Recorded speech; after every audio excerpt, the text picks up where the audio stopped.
we different from a computer? What else do we have? It's not human. That's right. Wait. We are human, but a computer isn't human. That's what I said. Answer. Right. People don't have buttons and a computer does. You have buttons on your shirt. Ah. Can the computer think?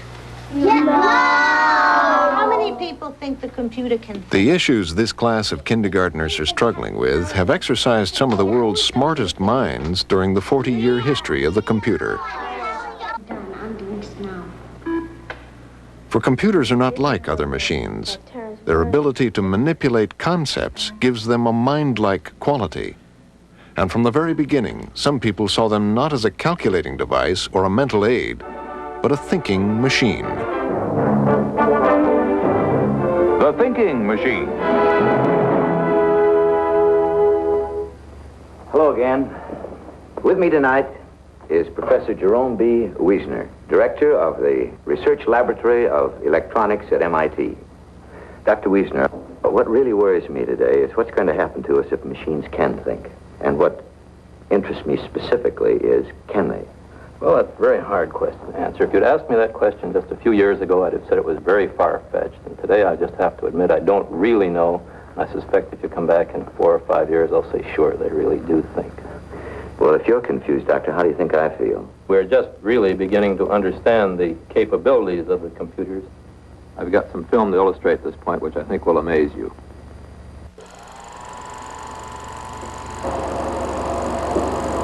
That man isn't playing checkers against a computer, is he? Sure, and it plays pretty well. Now, which color... While most computer scientists saw it as a mere number cruncher, a small group thought that the digital computer had a much grander destiny. Being a general-purpose machine, it could be programmed to do things which in humans require intelligence, play games like checkers and chess, and solve brain teasers. Let's see what it's printing up. The field became known as artificial intelligence. And no one institution would be linked with its fortunes like the Massachusetts Institute of Technology, MIT. In 1958, two young mathematicians, Marvin Minsky and John McCarthy, set up a department to explore this exciting new intellectual frontier. They attracted a series of brilliant students. One of the first, Jim Slagle, got the idea of programming the computer to solve problems in freshman calculus. Our problem boils down to integrating a complex function, which is, at least it's most easily done in complex notation. Jim Slagle decided to write a program which would try to solve the kinds of problems that MIT students do in the first year calculus mathematics. And the problem was doing what we call symbolic integrals. And he wrote a program which consisted of more or less 100 kinds of rules or suggestions. The machine would try various ones, and then it would use the special set of rules. I called them rules of fear. If the thing got too complicated, it would say, that's no good, it's too complicated. But if it seemed to be getting simpler, it would follow it further. Well, the amazing thing, and this was 1960, just a couple of years after we started, the thing got an A on the MIT exam, and it was frightening. It was doing as well as the average student, or maybe slightly better. These first small exercises in artificial intelligence had turned out so well that hopes for the future were very high indeed. They were delirious that in 10 years they had gone from machines that moved bits around to machines that actually proved logic and played games, and everyone was amazed that these things, which what they thought were just number crunchers, could be minds, had intelligence. Thinking intelligent thoughts is a mysterious activity. While the brain, the hardware which enables us to think, is physical, philosophers have tended to locate our mental activities in a different abstract realm that we call the mind. Let's close our eyes and imagine that we're on the moon. Close your eyes now. Keep your eyes closed. Now imagine you're not on this planet Earth, but at a school on the moon. Okay?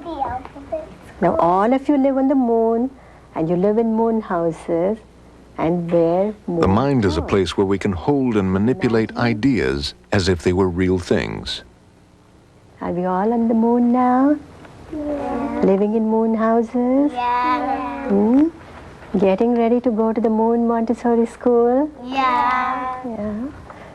What kind of a house would you live in there? I know what is a white house and a red symbol. And no window there. What clothes do you wear there? The ideas can be about real things we know about the world from our senses, but they can also be completely imaginary, dealing with worlds we have never seen. A computer, too, can conjure up worlds both real and imaginary.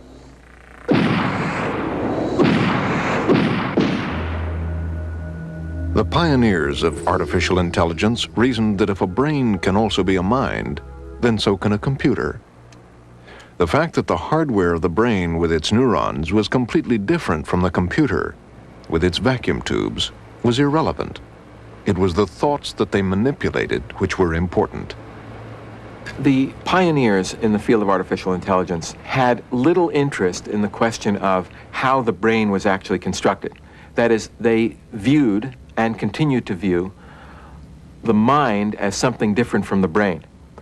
The mind is a symbolic processing entity. The brain is, so to speak, the hardware on which the mind runs. Mind is analogized to software. Brain is analogized to hardware. Just as software runs on the hardware of a computer, the mind is what, so to speak, runs on the wetware of a brain. Blindly copying nature's way of doing things wasn't always a good idea. Attempts at artificial flight based on the way birds fly had been a disaster. They had this interesting analogy that just like when you made planes, you didn't have to make them with flapping wings. The biology didn't make any difference. We just bypassed biology and evolution and made planes with motors, and we made rockets. And if we'd spent our time trying to make things that flap their wings like people did in the early days, we wouldn't have ever had anything that flies. So it doesn't matter at all how the brain makes intelligence. We don't have to model the brain any more than you have to make something that flaps its wings in order to make something that flies. In the early 1960s, Hubert Dreyfus was a young philosopher working at MIT, one of the few representatives of the humanities in an institution which lives and breathes science. Students of his who were immersed in the exciting new frontier of artificial intelligence began trying to convince him that for philosophy, the writing was on the wall. Students would come into my courses on Heidegger and Wittgenstein and say that you philosophers have had your 2,000 years and you haven't come up with much, but we are beginning to, in fact, we've already practically finished understanding perception and particularly intelligence, reasoning, and so forth. And in fact, the ball has passed to us. And I was amazed. I had heard nothing about that. Can machines really think? Even the scientists argue that one. I'm convinced that machines can and will think. I don't mean that machines will behave like men. I don't think for a very long time we're going to have a difficult problem distinguishing a man from a robot. And I don't think my daughter will ever marry a computer. But I think that computers will be doing the things that men do when we say they're thinking. I'm convinced that machines can and will think in our lifetime. I confidently expect that within a matter of 10 or 15 years, something will emerge from the laboratories which is not too far from the robot of science fiction fame. Things, however, were to turn out rather differently. The MIT scientists wanted their computer mind to interact with the world, so they built a gripper for a hand and a TV camera for an eye. The task they set it, to stack blocks, was, on the face of it, child's play. But it turned out to be more difficult than anyone could have imagined. It's easy enough to get a picture into a computer. The trouble is that a block or a box is different. You move it this way, it's a different shape. And so you almost never see the same thing twice. Sometimes there's shadows on it, sometimes it's darker or lighter. Different boxes have different surfaces. Sometimes there are things written on it. So that even though to you or me or a child, the idea of seeing a block seems simple, it's actually very, very complicated. But beyond the problem of recognizing blocks, the program had some rather strange ideas about what happened to blocks when you let them go. For example, we asked the robot to build a tower of blocks. And guess what it did? It started with the top block, put it there in space and let it go, because the machine didn't know that if you let go of something, it will fall. It didn't know about gravity, and it didn't know about the kinds of things that every 2-year-old child knows. So it took several years to do that. Across the Atlantic, things weren't going any faster. At the University of Edinburgh, another ambitious vision project was underway. This documentary from 1971 showed just how intractable some of the problems were. Freddy is a computer, and his world consists only of this round board and the objects on it. We immediately see this as a cup. Now the computer tries. After the first phase of processing, we have something which looks like this. The computer has sorted out the 4 major regions.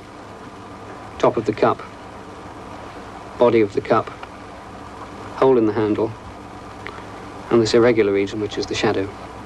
After painstakingly working out where the object ends and the background begins, the computer is ready to name what it is looking at. On the teletype, you can see the results coming out.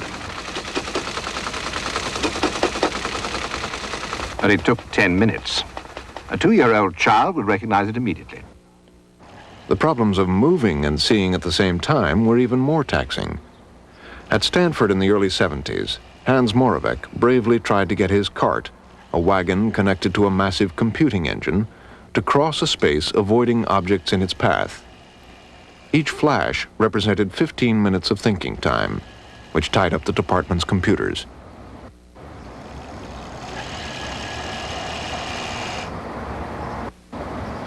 Each meter of travel of the robot was accompanied by 15 minutes of computation, and the crossing of a large 30-meter room took 5 hours.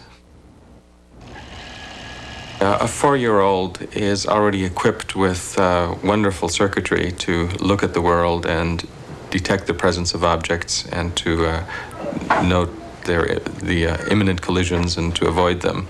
So a 4-year-old can toddle across a room with apparent effortlessness.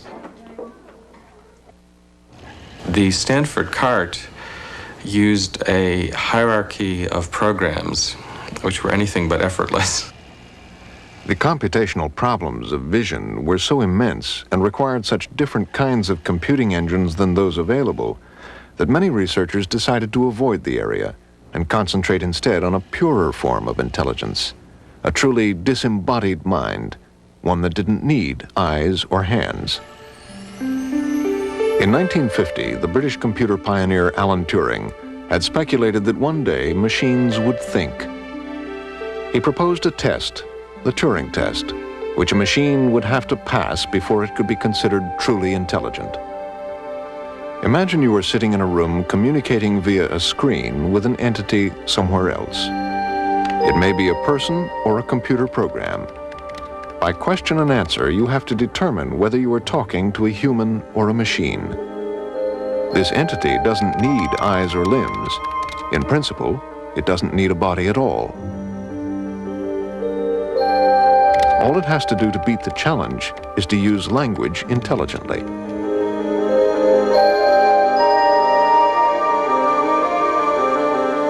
One of the first computer programs which sought to use language convincingly in this way was Joseph Weizenbaum's program ELIZA. Here is a conversation between a computer, the capital letters, and a person. How do you do? Please tell me your problem. Women are all alike. In what way? They are always bugging us about something or other.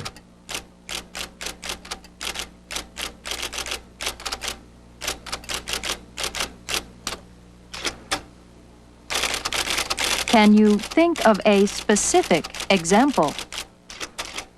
Although it seems to understand the words, it is in fact based on a series of tricks. ELIZA understands nothing about the meaning behind the words, Often, Eliza just turns a reply into another question. Well, my girlfriend made me come here. Your girlfriend made you come here? But it is geared to look for important words like mother, father, or dream. Then it will respond more aggressively. She and my mother value therapy. Tell me more about your family. And once you realize this, it can be easily fooled. My opinion is that necessity is the mother of invention.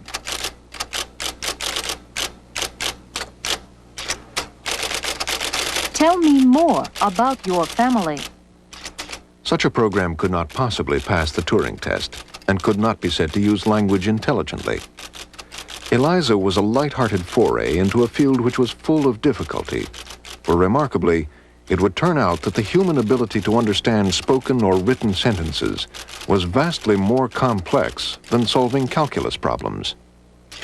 Even if you take a simple everyday sentence like, Mary saw the bicycle in the store window, she wanted it. It might refer to the bicycle, the store window, the store, and which it refers to depends not so much on English as on your knowledge of what people want and don't want. If I had said, she saw the bicycle through the store window, she looked at it longingly and pressed her nose up against it.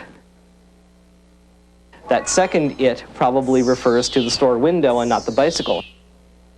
Now you have to bring in knowledge of human anatomy and the fact that people emotionally like to be near things that they want, even if they can't have them, and so forth.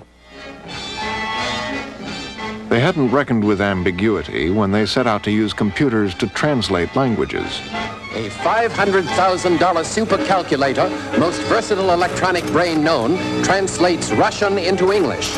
Instead of mathematical wizardry, a sentence in Russian is to be fed in... One of the first non-numerical applications of computers, it was hyped as the solution to the Cold War obsession of keeping tabs on what the Russians were doing.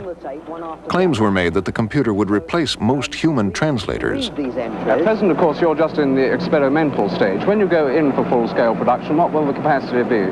We should be able to do about, with a modern commercial computer, about 1 to 2 million words an hour. And this will be quite an adequate speed to cope with the whole output of the Soviet Union in just a few hours computer time a week. When do you hope to be able to achieve this speed?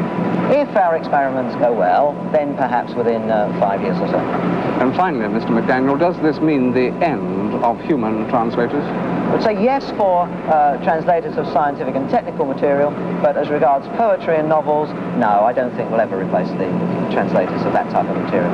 Mr. McDaniel, thank you very much. But despite the hype, it ran into deep trouble. This straightforward Russian passage poses no trouble for a human translator. In the present paper, we propose using matrix Boolean algebra, and we describe some results which we have already obtained in this way. But when it was given to a computer, this was all it could come up with. E04 on present genuine article item clause, to be offered to be proposed, please suggest, for investigation, research, analysis, exploration, paper essay, such so a sort of sort kind family gens gender, to utilize to take advantage of matrix Boolean algebra and n to be described row series, result gotten in at N224 on n, this direction trend order permit.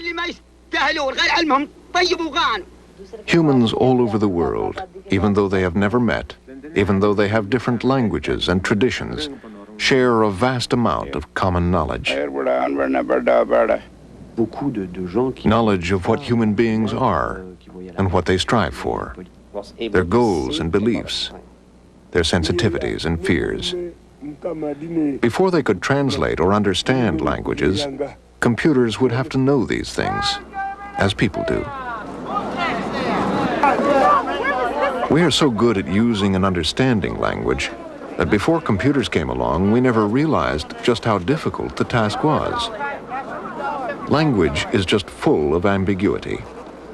What words mean depend on their context. Imagine the problems an alien from outer space would have understanding these newspaper headlines. What kind of pattern are the police looking for? Is this about breakfast food or Britain's Labour Party?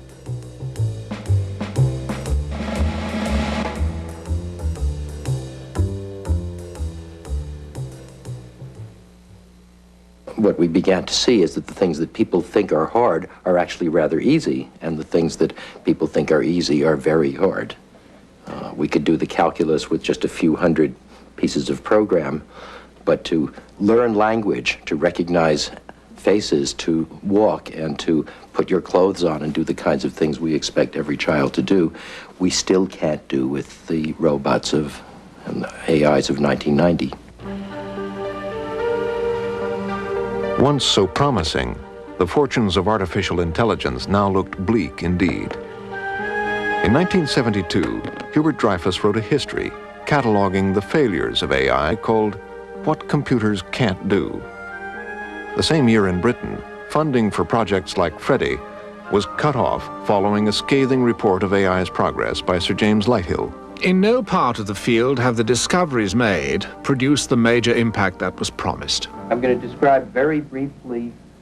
Minsky and his colleagues didn't give up. They set about working on machine learning and on how to represent knowledge in computers so that computers could use that knowledge to resolve ambiguity in language. One project did succeed. Terry Winograd's program, Schlurdlu, could use English intelligently, but there was a catch.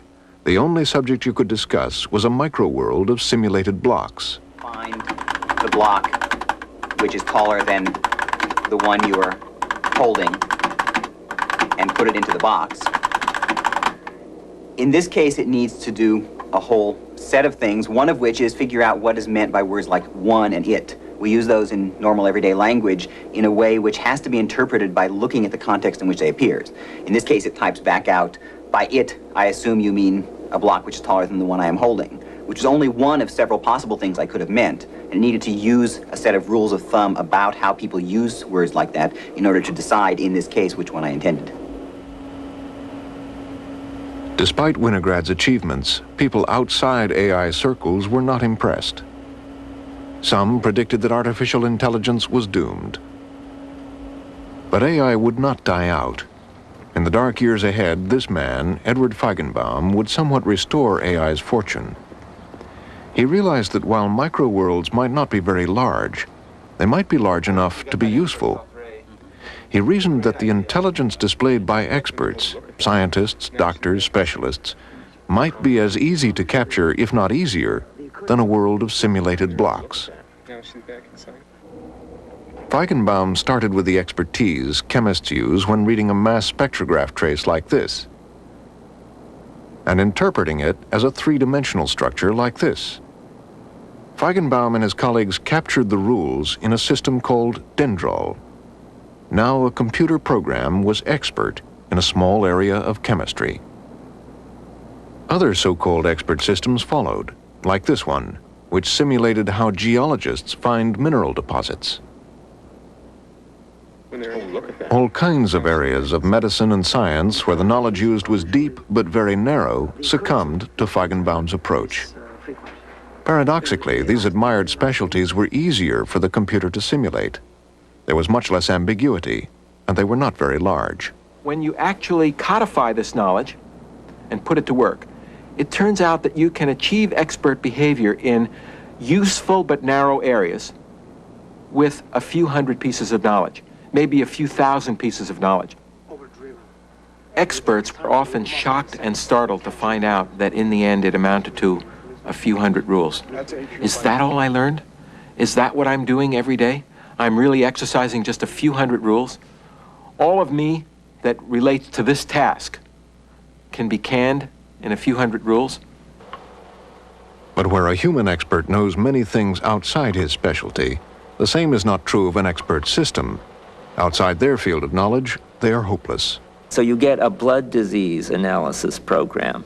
It's brilliant at deciding which blood disease the patient has on the basis of a lot of objective tests, like the sugar in the blood, presumably, and the red cells and the white cells, and a lot of more complicated things. It will tell you what kind of, say, meningitis that is, and it will tell you with more reliability than your family doctor. Terrific. But if you ask it, what is a germ? It doesn't have the slightest idea. Or what is a patient? Or do people prefer to live or die? Then it breaks down. That's the brittleness. There was an expert system which had to approve or not approve automobile loans. And it granted a loan to someone who put down that they had 20 years of experience on the same job, even though they also put down that they were only 19 years old. Another situation like that of brittleness that I saw firsthand, a system that was done in France for skin disease diagnosis. As a kind of joke, we told it about my 1980 Chevy. And it asked questions like, are there spots on the body? And we said yes. What color spots? Reddish brown. How old is the patient? 10 years old. And it eventually said the child has measles. The brittleness of expert systems has been likened to the fascinating condition of idiosavantism. David is an idiosavant, a human being brilliantly gifted in one small area, but backward in every other sense. What was the 17th of December, 1974? It was a Tuesday. The 10th of June, 1917. It was a Sunday. The 1st of March, 2044. It'll be a Tuesday. There aren't any calendars that far ahead, but it's again absolutely correct. Can you tell me what 8 add on 7 is? If you take 8 and add 7 to it. It will make 14. 8 and 7's 14? It is. Okay, it's not, you don't think it's 15? But outside this area, he is unable to function as a fully competent member of the world. David can't even add up properly. A deep but narrow mind will always break when it meets new situations. General human intelligence somehow creates a broad model of the world, enabling us to cope with all kinds of situations. To capture this in a computer program, we have to study not experts with their deep and narrow knowledge, but children who excel in knowledge which is broad and shallow. Zzz, I'm a big fat bee. Lottie couldn't stop her giggles. It's not me, Mom, she said. It's Ned. Language researchers were hard at work trying to get computers to follow simple stories, as children do. They discovered the problem wasn't what the story said. It was the huge number of things it left unsaid, because they were too obvious to be worth saying. Made another pudding. And typical of the kinds of stories which researchers tackled in the early 1970s was this one. It was Jack's birthday. Jane and Janet were going to Jack's. Let's give him a kite, said Jane. No, he already has one, said Janet. He'll make you take it back. Could the computer understand this story and answer questions on its meaning? Although it seems easy, it presupposes a vast amount of knowledge. We assume they are going to a birthday party, but it doesn't actually say that. Notice that in that story, it's not clear that they're going to a birthday party. It was just it was Jack and they were going to Jack's. It isn't clear why they were buying a kite. It doesn't say anything about birthday presents, and it doesn't say that you bring birthday presents, and it doesn't say the kite was a birthday present. But they thought they had an answer to that. The answer was supposed to be build it into a birthday party frame. The thing after Micro Worlds, which looked promising, was scripts and frames. Then the idea was there is a stereotypical birthday party, and a child has a birthday, then the child has a party, and then people come to the party and they bring gifts and so forth. So even though the story doesn't mention kites, the computer would fill in presents and kites. Since we judge words by their context, why not give the computer a context by building frames or scripts for the situations it might meet? A birthday party frame would contain all the things which usually happened at birthday parties. Once the computer had identified the frame, it could fill in the missing knowledge. But things were not to be so straightforward. The problem surfaced in a funny way. The idea that he already has one, he'll make you take it back. The challenge was, and I think it's unanswered to this day, here's a new bit of information. The information that if you, in our culture, sadly, children learn, if you get a new one, just like the old one, you have to take the new one back, not the old one. And the question for them was, where are we going to store that information? It doesn't belong in the birthday party frame. It doesn't belong in the department store frame. It's general background knowledge. The horrible thing, general background knowledge, reared its head. And then when I heard it, as I usually did, I saw worse things. It occurred to me that the principle, if you have one, you don't want another one just like it, is not much of a strict rule. It doesn't apply to dollar bills. It probably doesn't apply to marbles or cookies. So the principle has got to be something like, well, everything else being equal, if you got one, you don't want another one just like it. But of course, in the everything else being equal is the whole common sense knowledge problem again, because what is everything else and how equal does it have to be? I mean, if it's a cookie is that big, maybe one is enough. But then if you're a cookie monster, probably one isn't enough. And all of the knowledge we have about cookies and appetites and cookie monsters and so forth comes in to understand just a simple birthday party story. And so that looked bad. The dream, which had started out so well with checkers, chess, and calculus, and which had progressed through micro-worlds and expert worlds to representing knowledge in scripts and frames, had finally foundered on the common sense knowledge problem. Knowledge that is so intuitive we are hardly aware of it. Common sense knowledge is the knowledge that everybody shares. Everyone knows that if you hold something and release your grip, it falls. They don't know about gravity, but they know that this is common sense. There's no person that you can communicate with who doesn't know the same things you do about space and time and social relations and geometry and language and whatnot. How large is this database that we all share? I suspect it's about 10 million items or units, whatever units are. The secret of intelligence was common sense. The enormous number of things which we all know to be true, so much so that we are able to communicate effectively without even mentioning them. Could such vast quantities of knowledge possibly be acquired by machines? We learn these millions of things as children growing up. Could machines learn like people? Scientists had long been interested in machine learning.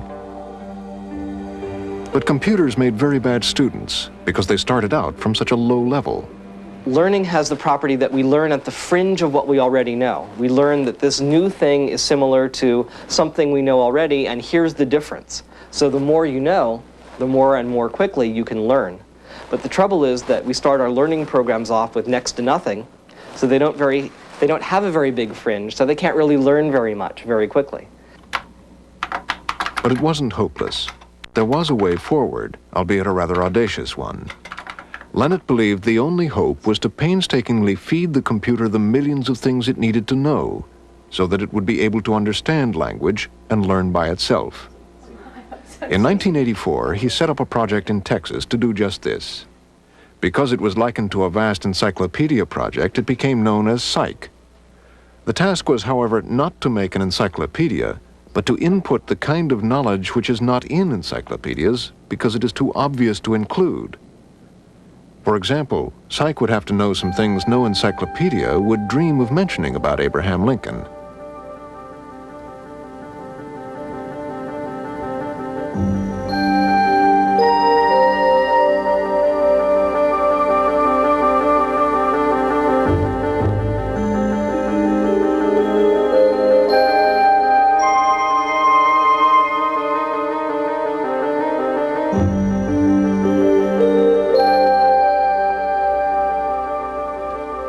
The Psych project was the ultimate test of AI.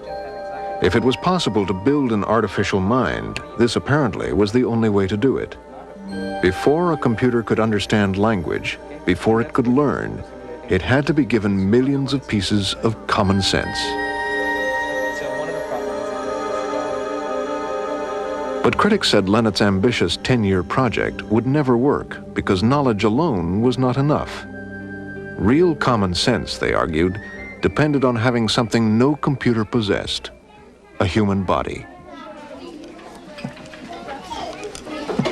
I've done that whole thing. Common sense knowledge, to a large extent, doesn't consist of facts. Not 100,000, that's sure, but not 1,000,000 either. No number of facts. A lot of what we know is not factual knowledge at all. It's skills. Anybody who had children must be struck by the number of years they can spend playing around with blocks, playing around with sand, even just playing around with water, just splashing it around, sopping it up, pouring it, splashing it, seems endlessly fascinating to children. And one might wonder, what are they doing? Why aren't they getting bored? How does this have any value? Well, I would say they're acquiring the 50,000 water slushing cases that they need for pouring and drinking and spilling and carrying water. And they've got their 50,000 cases of how solids bump in, scrape, stack on, fall off. And common sense knowledge would, in this story, that I believe, consist in this huge number of special cases which aren't remembered as a bunch of cases, but which have tuned the neurons so that when something similar to one of these cases comes in, an appropriate action or expectation comes out, and that's what underlies common sense knowledge. Most people acquire the common sense knowledge they need to make sense of the world growing up as children, experiencing life in all its richness through the senses. But is this the only way to get it? There are people who never experience much of the world at all, and yet acquire and use language with common sense. In Oliver Sacks' collection of strange neurological cases, The Man Who Mistook His Wife for a Hat, he wrote of a patient, Madeline. Born blind and unable to move her limbs, practically everything she knew about the world was told to her or read to her. And yet, Sacks records, she could use language with common sense. All my reading has been done for me. I can't read Braille, not a single word. I can't do anything with my hands. They're completely useless. If Madeline succeeded where computers have so far failed, it wasn't because she experienced what the words meant. The limited experience she did have was processed with an organ far more complex than any computer, her brain. The pioneers of AI had argued that they didn't need to know the way the brain worked any more than the first aviators needed to build planes with flapping wings. But some critics had never accepted this analogy, arguing that when it came to thinking, the only way to do it was nature's way. Perhaps to build an artificial mind, you had first to build an artificial brain. The human brain is not like a computer. It is made from billions of neurons connected together in thousands of ways. Experiences which come in through the senses trigger electrical signals to pass between the neurons. Patterns and regularities perceived by the senses are therefore remembered as similar patterns of neural discharges. The brain is awesomely complex. But from the early 1950s, some scientists pursued the idea of building an artificial brain to try to imitate how the brain's network of neurons learned. In the brain, experiences are recorded as the strengths of the connections between neurons. A new experience coming in through the senses changes the strengths of the connections. The pattern is then subsequently remembered. Other experiences set up other patterns. In the 1950s and 60s, scientists built a few working perceptrons, as these artificial brains were called. He's using it to explore the mysterious problem of how the brain learns. This perceptron is being trained to recognize the difference between males and females. It is something that all of us can do easily, but few of us can explain how. To get a computer to do this would involve working out many complex rules about faces and writing a computer program. But this perceptron was simply given lots and lots of examples, including some with unusual hairstyles. But when it comes to a beetle, the computer looks at facial features and hair outline and takes longer to learn what it's told by Dr. Taylor. Andrew Cruikshank's wig also causes a little heart-searching. After training on lots of examples, it's given new faces it has never seen and is able to successfully distinguish male from female. It has learned. While promising, this approach to machine intelligence virtually died out. But in the late 70s, as AI's problems seemed insurmountable, it underwent a revival. The modern perceptrons are called neural networks, and the people who build them are a growing movement called connectionists.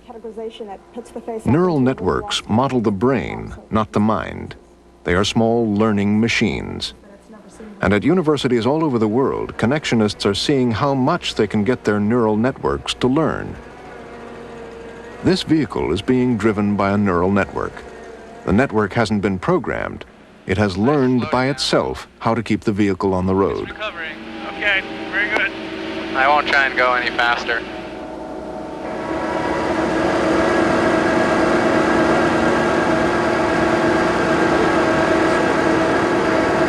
Earlier, we trained the network to imitate a person driving, having the network watch the person as the person drove along about a 500-meter stretch of road. Now the network has taken over for itself. You can see that down here at the bottom of the image, this square represents the image being fed into the neural network as input. The network has basically learned to key on the position of the white line and the edge of the road to determine where the road is and hence in what direction it should steer. Okay, here comes a shadow. This should be interesting. See how it deals with this. Seems to be doing okay. Looking good, Dean. Yeah, things are going well. While neural networks are superficially appealing, the tasks which nets can so far conquer are a far cry from common sense. This net has to be retrained if it rains. They are every bit as small as the microworlds of AI, and they have a problem which conventional software doesn't. Researchers don't as yet know how nets learn. This matters because what the net may be learning may not be what the researchers think it's learning. Early neural networks contain some big surprises. They took a lot of pictures of tanks more or less hidden behind trees and trees without any tanks behind them. And they trained a connectionist net to distinguish very clearly between the set of pictures where there were tanks and the set of pictures where there weren't tanks. And it worked wonderfully. And then they went out and they trained it on those two sets, but they wanted to know, of course, whether it could do new ones that it hadn't seen before. Well, first they gave it further ones that they hadn't shown it from the set of tanks, and it got them. And further ones from the set of trees without tanks, and it got them. But then just to make sure, they went out and took some more pictures and gave them to the connectionist net, and it failed completely. And then the solution turns out to be that all the pictures with tanks in them were taken on a sunny day, and the picture without tanks were taken on a cloudy day. And what the net had learned to discriminate was cloudy, how forests look in cloudy and sunny days. Now, no human being seeing big tanks behind some trees and not behind others would find that the similarity between the scenes was whether it was cloudy or sunny. Because the way we're tuned, I mean, the similarities go with whether the tanks are there or not. But nets, any old thing counts as similar. My cat is in love with a rat. The prospect for tiny neural networks to capture something as elaborate as common sense is a very long-term one, as connectionists are the first to admit. The nearest they have come to human speech is to get a network to learn to associate patterns of letters with their sounds when read aloud. And my sheep will not sleep. There is a way to end The network was called I will Net run Talk. to join the fun. You're going to hear first what the network sounds like at the very beginning of the training. And it won't sound like words, but it'll sound like attempts that will get better and better with time. The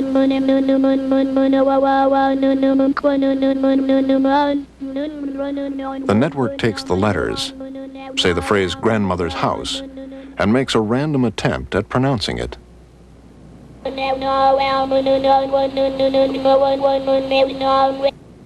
Grandmother's house. The phonetic difference between the guess and the right pronunciation is sent back through the network. Grandmother's house. By adjusting the connection strengths after each attempt, the net slowly improves.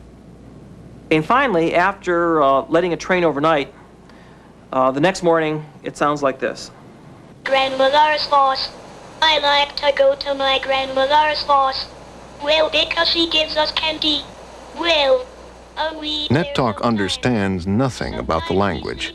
It is simply associating letters with sounds.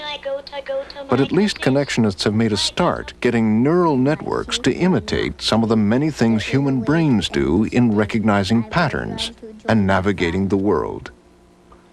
Today's neural networks are very small, but attempts to make networks bigger than a few hundred neurons backfire. The training time explodes. The brain, with its 10 million neurons, has somehow managed to solve the problem. And the way it has solved it is instructive. It is not one big general-purpose machine, but a collection of many special-purpose machines. In the normal brain, the machines for language, vision, movement, and so on are beautifully coordinated. Somehow the brain has managed this task of integration. And from this integration emerges our general-purpose intelligence and common sense. We might have to understand how nature builds and coordinates her many micro-machines before we can build an artificial version.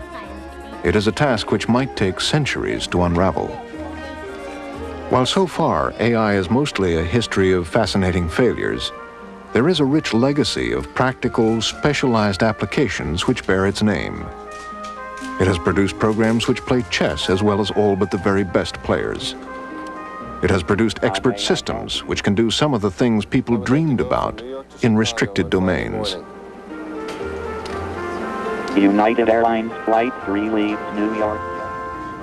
Rudimentary robots which carry trays around hospitals are starting to appear.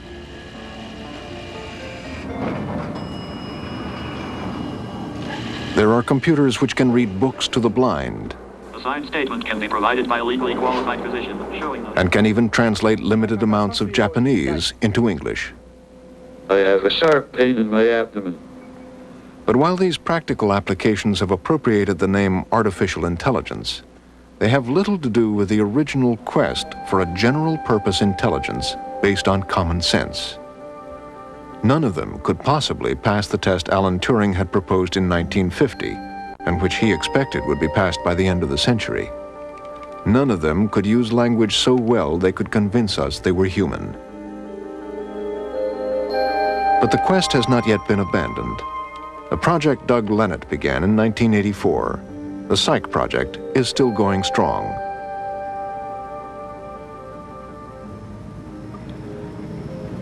And Lenat thinks he has a good chance of success. You can think of this as mankind's first foray into large-scale knowledge engineering. I originally put the chance of this project succeeding when we started at about 10%. And I think even that was a little bit optimistic. I now put the chances at about 2/3, over 60%. And the reason why I'm a lot more optimistic now has to do with the ways in which we have overcome the various tar pits, the potential thorns that might have snagged us along the way.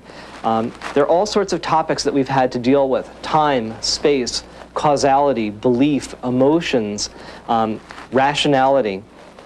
And each one of them has had a whole community of researchers dedicating their life to formalizing, to studying, to codifying.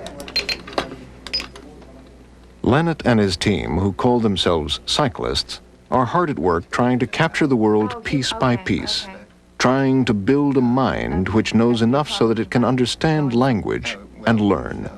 Humans transported, okay. That's logical.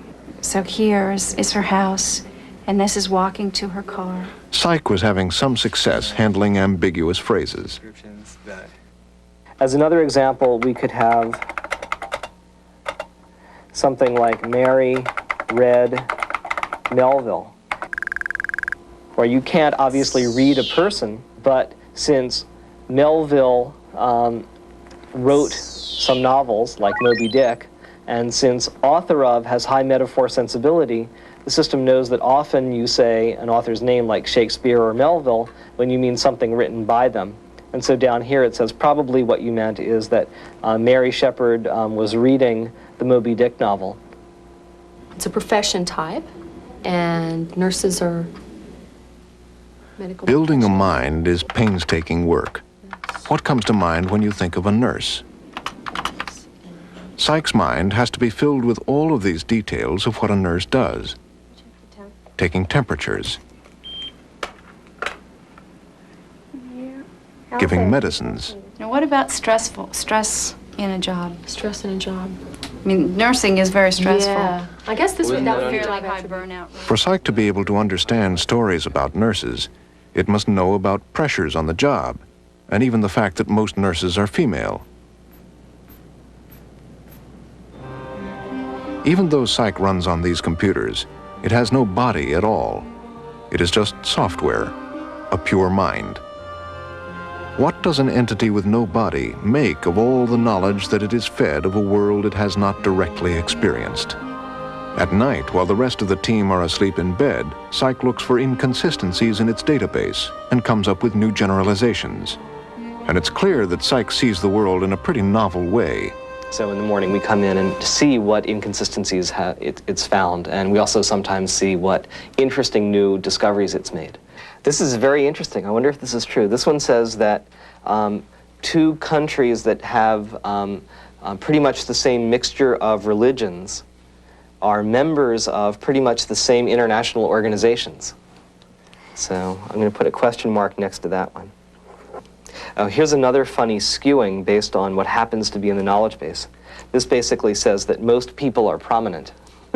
And that's because most of the people that we put in, aside from ourselves working on the system, are famous people from history. This is actually another funny sort of misunderstanding, where it's been told about Fred while he was shaving in the morning. And it's reached a kind of subtle problem where, on the one hand, it's decided that Fred, while he's holding the razor in his hand, has some electrical parts. But on the other hand, it believes that people don't have, in general, electrical parts. So it's trying to ask something here like, is Fred still a person while he's shaving? Listening to psych, one gets the feeling not of a developing child, but an alien intelligence who knows a lot, but has a bizarre view of the world. But what would psych have to achieve to convince skeptics like Dreyfus it was really intelligent? I would say if the psych project could understand stories of the sort that 4-year-old children could understand, I'd be very impressed. I would think it had succeeded in showing that a great deal of intelligence could be captured in a totally disembodied way. Okay, great. If it fails, then I think symbolic AI is finished. It's tottering already because there's only that project really that seems to offer any hope. AI is finished for as many hundreds of years as it takes before we understand this mysterious thing that our brain does and how it does it.